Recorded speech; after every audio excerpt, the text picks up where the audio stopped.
श्रावस्ती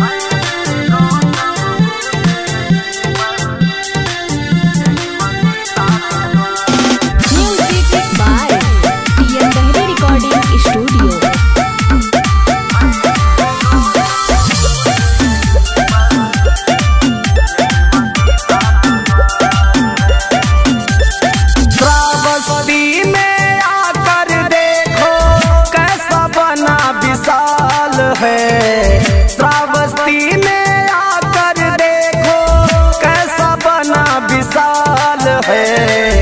मेरे गौतम बुद्ध यहीं पर, यहीं माँ सीता का द्वार है, यहीं माँ सीता का द्वार है, यहीं माँ सीता का द्वार है, यहीं माँ सीता का द्वार है।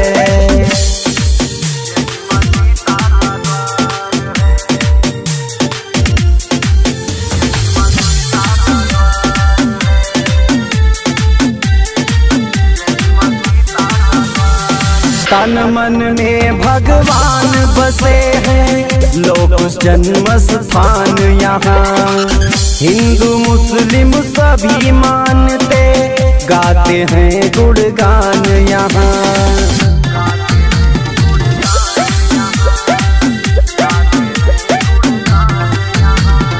कार्तिक मास में तिथि पूर्णिमा,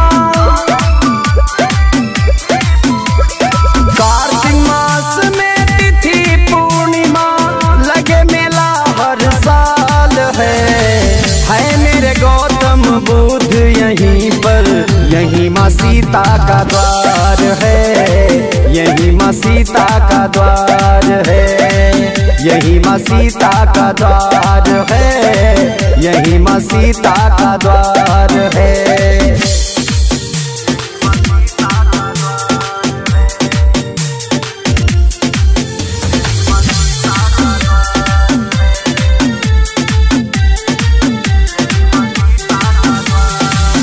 अर्जी करता जो मैया से देवी माँ वरदान है, टीएन लहरी भक्त जनों का होता यहाँ कल्याण है।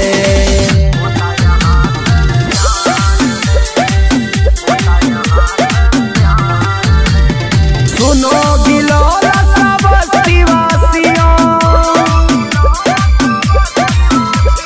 सुनो गिलोरा श्रावस्ती वासियों, सबसे यही पुकार है मेरे गौतम बुद्ध यहीं पर, यहीं माँ सीता का द्वार है, यहीं माँ सीता का द्वार है, यहीं माँ सीता का द्वार है, यहीं माँ सीता का द्वार है।